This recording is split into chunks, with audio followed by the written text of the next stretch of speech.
100 press మీట్లల్లా 99 press మీట్లలో 6 జిల్లాలకు విభజించి సర్వనాశనం చేసిందని ప్రతి దాంట్లో మాట్లాడినా నేను.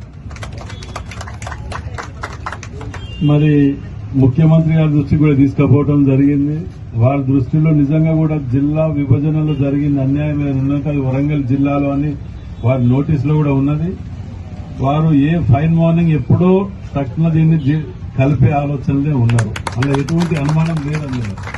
ఇలా జిల్లాలో ఉన్న ఎమ్మెల్యేలు అందరం కూడా కలిసి చెప్పడం జరిగితే మా నోటీసులో ఉన్నది దాన్ని అంటే మేము చెప్పడం జరిగింది. ఎందుకంటే సమ్మక్క సారక్క ఓ దిక్కు, వరంగల్ ఫోర్ట్ ఓ దిక్కు, 1000 స్తంభాల కూడా ఓ దిక్కు, 6 ముఖ ప్రతిదీ ఏది చెప్పుకోలేకుండా అసలు వరంగల్ కు చరిత్ర లేకుండా చేయడానికి ఉన్న ఏకైక సెంట్రల్ జైలు కూడా వాస్తవం చెప్పాలంటే వరంగల్ జైలు అని పిలిచేది. ఇప్పుడు దానికి కూడా లేకుండా చేసి ఇదంతా కూడా ఒక వ్యూహం ప్రకారం జరిగిందనే అనుమానాలు కలుగుతున్నాయి దీంట్లో.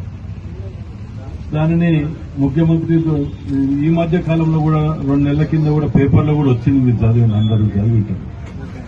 దీన్ని ఆలోచనలా చేయాలి అని చెప్పి ఎమ్మెల్యేలు అందరూ లేట్ చేయకుండా చేయాలని అంటే డిలిమిటేషన్ ఇవి 2-3 కారణాలు ఉన్నాయి.